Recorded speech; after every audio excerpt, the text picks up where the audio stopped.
ಎಲ್ರಿಗೂ ನಮಸ್ಕಾರ. ಅಷ್ಟಲಿಂಗಗಳನ್ನ ಸುತ್ತುವರೆದು ಭಕ್ತರ ನಂಬಿಕೆಯ ತಾಣವಾಗಿರುವಂಥ ತಿರುವಣಮಲೆಯಲ್ಲಿರುವಂಥ ಅರುಣಾಚಲೇಶ್ವರ ದೇವಸ್ಥಾನಕ್ಕೆ ಹೋಗ್ತಿದ್ದೀವಿ. ಬ್ಯಾಂಗ್ಳೂರ್ನ ಸ್ಯಾಟಲೈಟ್ ಬಸ್ ಸ್ಟ್ಯಾಂಡಿಂದ ಪ್ರತಿದಿನ KSRTC ಬಸ್ಸಸ್ ಇರುತ್ತೆ. ಒನ್ ಸೈಡ್ ಟಿಕೆಟ್ ಬಂದು 220 rupees. 5 hours ಜರ್ನಿ ಆದಮೇಲೆ ನಾವು ರೀಚ್ ಆಗಿದ್ದು ತಿರುವಣಮಲೈ ಬಸ್ ಸ್ಟ್ಯಾಂಡ್ಗೆ.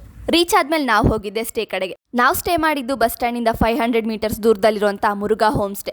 ಒಂದೇ ರೂಮ್ ಕಾಸ್ಟ್ಗೆ 3 ರೂಮ್ ಸಿಗ್ತಿದೆ. ಅಫೋರ್ಡಬಲ್ ಪ್ರೈಸಸಲ್ಲಿ ಫ್ಯಾಮಿಲಿ ಫ್ರೆಂಡ್ಸ್ ಎಲ್ಲರೂ ಆರಾಮಾಗಿ ಸ್ಟೇ ಮಾಡ್ಬೋದು. ಸೇಫ್ ಆಗಿದೆ. ಗಿರಿ ಪ್ರದಕ್ಷಿಣೆ ಸ್ಟಾರ್ಟಿಂಗ್ ಪಾಯಿಂಟ್ಗೂ ಹತ್ರ ಇದೆ. ನಂತರ ಊಟ ಮಾಡ್ಕೊಂಡು ನಾವು ಈಸ್ಟ್ ಗೇಟಿಂದ ಗಿರಿ ಪ್ರದಕ್ಷಿಣೆ ಶುರು ಮಾಡಿದ್ವಿ.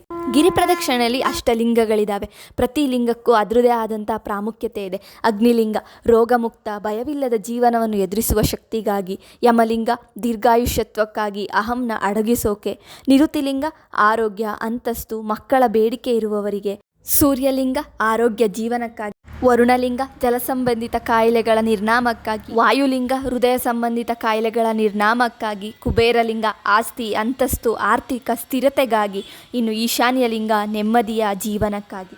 ಸುಮಾರು 5 hours ತಗೊಂಡು ಗಿರಿ ಪ್ರದಕ್ಷಿಣೆ ಮುಗಿಸ್ಕೊಂಡು ಮುಖ್ಯ ಲಿಂಗವಾಗಿರುವ ಪಂಚಭೂತಗಳ ಸ್ಥಳ, ಅಗ್ನಿಯ ಅವತಾರವಾಗಿರುವ ಮೋಕ್ಷ ಪ್ರಾಪ್ತಿಯ ಒಡೆಯನಾದ ಅರುಣಾಚಲೇಶ್ವರ ಶಿವನ ದರ್ಶನಕ್ಕೆ ನಿಂತ್ವಿ. ಬೆಳಗ್ಗೆ 4:15 ದೇವಸ್ಥಾನ ಓಪನ್ ಆಗುತ್ತೆ. 50 ರೂಪಾಯಿಗೆ ದರ್ಶನಕ್ಕೆ ಟಿಕೆಟ್ ತಗೊಂಡು ಸುಮಾರು 2 ಗಂಟೆಗಳ ನಂತರ ದರ್ಶನ ಮಾಡಿದ್ವಿ. ಒಂದು ಭರ್ಜರಿ ಊಟ ಮಾಡಿಕೊಂಡು ಮನೆ ಕಡೆ ನಾವು ಹೊರಟ್ವಿ. ಭಕ್ತಿ ಅಂತರಾಳದಿಂದಿರಲಿ, ಆಡಂಬರಿಕೆಯಾಗದಿರಲಿ.